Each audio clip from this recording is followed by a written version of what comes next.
Hey, see late Trey. Check this out. I'm gonna explain to you why there are no Crips and Bloods in Oakland. This is part one. I've already made an hour and a half video. I haven't released that video yet, but I'm gonna do this in segments. Part one. We're gonna get into this. So the way flagging, let's call it what it is, flagging. The way flagging happens, whether they're vice lords, whether they're GDs, whatever the case may be. The way flagging really starts is somebody has to go into an area where there are a bunch of wayward boys, a bunch of boys seeking a pack, seeking to be part of a group. All right. So that's the first way. You saw that in Stockton, because Stockton was a lot of horse cow country.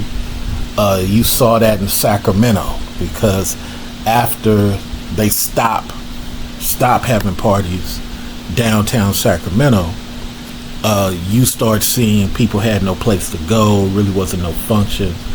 So flagging really starts, even if I was to create, and the Filipinos had this issue when they created their situation. Flagging happens when you got a bunch of wayward boys with nothing to really do. It does not start with the girls at all. It always starts with the boys. When you got a bunch of wayward boys, they don't really have no fathers, they ain't got really nothing to do, but they out like 8-10 o'clock at night just hanging, looking for something to do.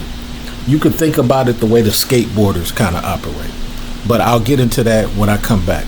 Let's go to this break, and I'll come back and finish out the rest.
All right, and we are back. So, as I said to you earlier, that's how flagging normally starts. All right. So, right off the bat, there are 6 things happening in Oakland before the Black Panthers. And I said this in my hour-and-a-half video, but I'm going to also say it now. There are 6 established situations going on in Oakland already before the Panthers. And one of the greatest situations is, and you even see some of it to today, you will see a lot of young dudes riding horses downtown.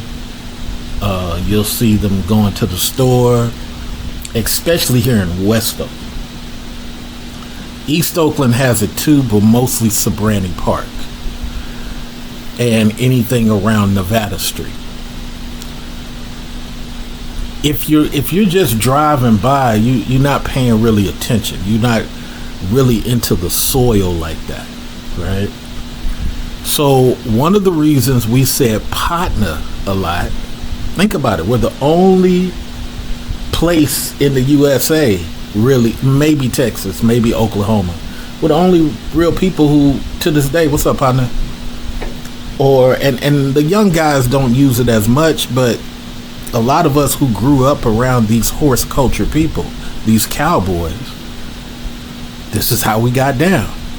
So the first thing to really pay attention to, for people who can recognize what I'm saying, there was a cowboy culture here. That means you had no problem fist fighting. You had a little bit of honor with your fist fights. It wasn't no pile on. It wasn't you have a fair one. You know, the East Coast people are different. The East Coast people will try to jump. LA will try to jump. We're not really a jumper person type of clique out here. We're just not. We have a lot of cowboy culture here. Now the young people maybe, San Francisco people maybe, but Oakland, we are not that type. Right? I've known many a situation where people put their gun away just to have a fair fight. Here, hold this gap. And that's just how it is, you know. We hanging out at the beach. You down there in Fruitvale. You over on MacArthur, High Street. It don't matter. This is what the tradition normally was. Normally, okay. Before the youngsters, before the 1999 people really came in. So we had partners. So that's another reason you can't come in flagging, because we're already cool with who we are. We're already in packs, and it's cowboy culture. Now the second thing is the PIMP culture. The PIMP culture is everywhere, so it's like taking flagging down to Figueroa. You ain't taking flagging to the Blade, because ain't nobody paying attention to you.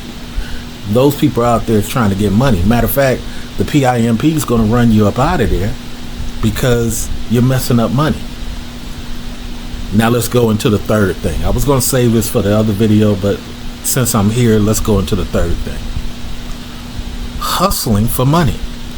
Hustling for money takes precedent over everything in the town. Hustling for money takes precedent over everything in the town. If you messing up the money, cowboy culture says, hey bruh, I don't care if I'm cool with you, you messing up the money. See how it keeps going back to cowboy culture? If you come over here, you cool, just don't mess up the money. Flagging messes up the money. Yes, there are people who get money while they're flagging, but not the money they could be getting if they wasn't flagging. If they wasn't in this type of mindset. So we also have, and I said this in the other video I'm going to release, we have most of the houses here were either Southern people who had just arrived before Jimmy Carter, or World War II vets. You're not coming out here because these World War II vets are grabbing their pistols. These World War II vets got rifles. These World War II vets are strapped. And the cowboys are strapped. How are you as a young dude coming out here, 15, 17 years old, trying to start a little wolf pack? How are you going to be able to do that? You can't. Because it's too much going on. Now I'm going to name the other 3 on the next video. And then ultimately I'm going to release that 1.5-hour video. But this is the setup. The culture out here is already established. The guys out here got 6 different lanes that they can get into. The flagging thing just made no sense because there's no money behind it per our view. And matter of fact, what's so funny is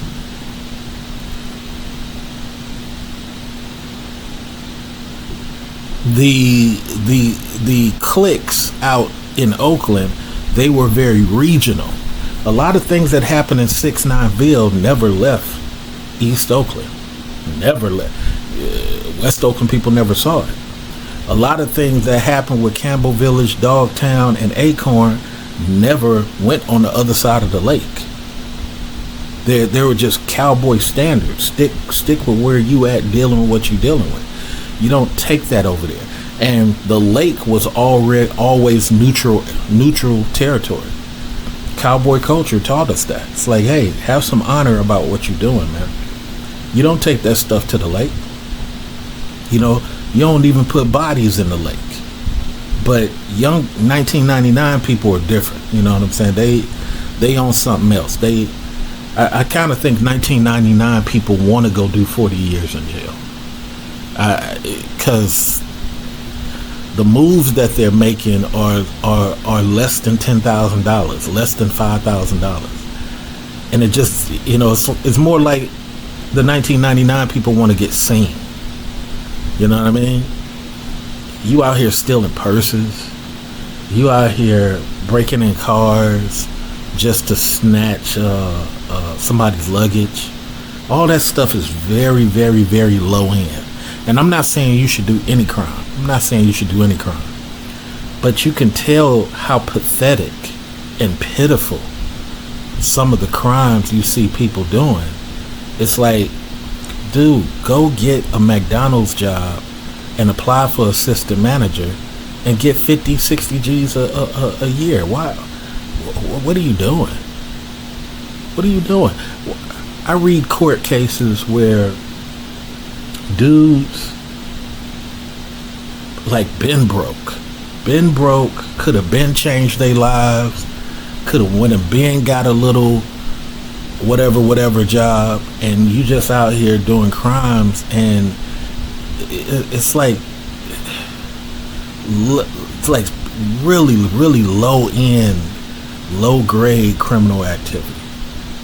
You know, even when I see dudes have women out there on the streets walking the blade, I'm like, there's no money in that. I don't even understand why you're doing that. Why? There's literally no money in that. One of the most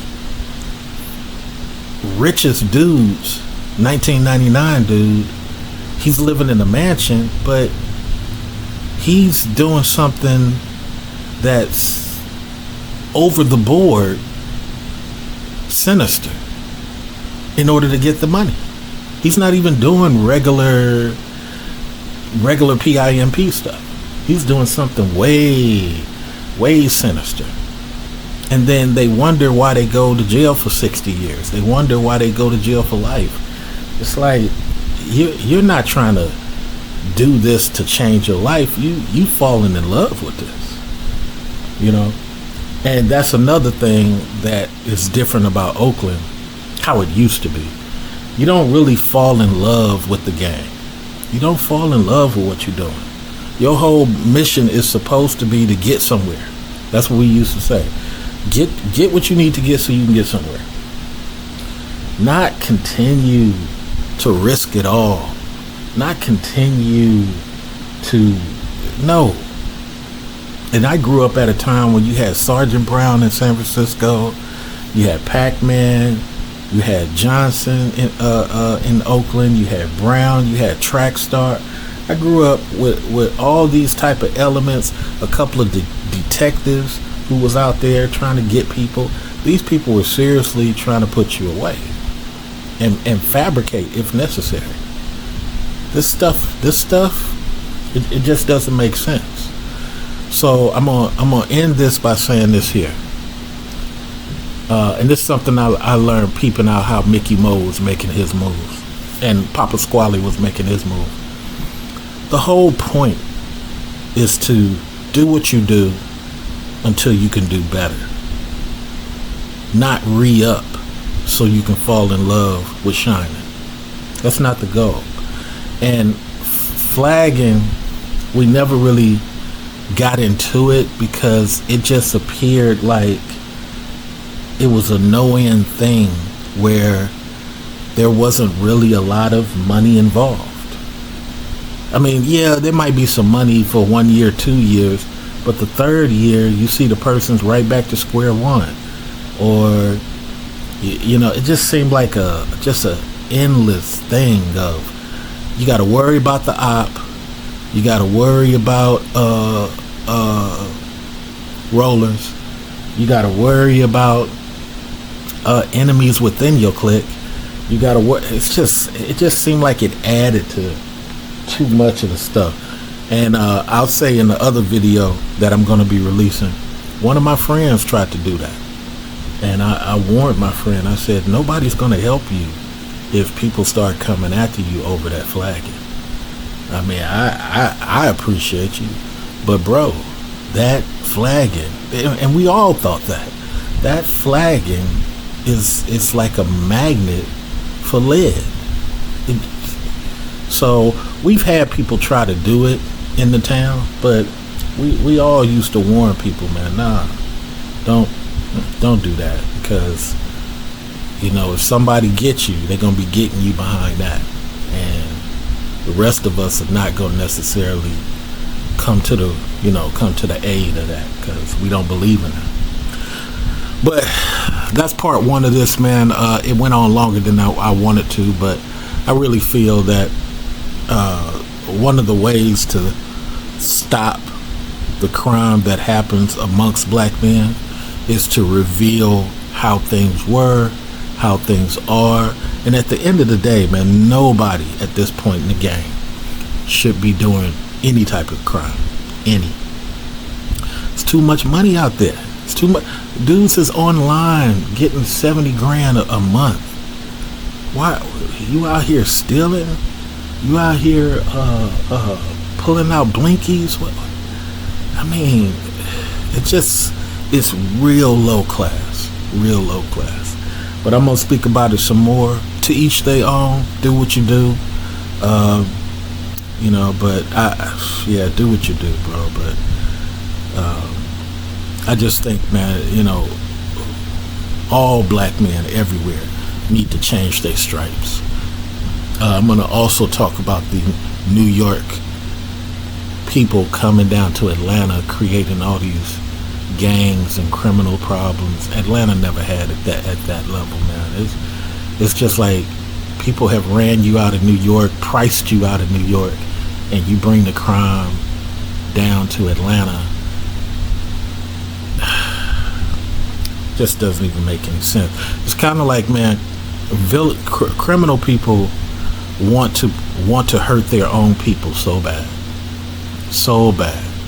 but you won't go back up to New York and post up because the white people got too much pressure on them. It just doesn't make no sense.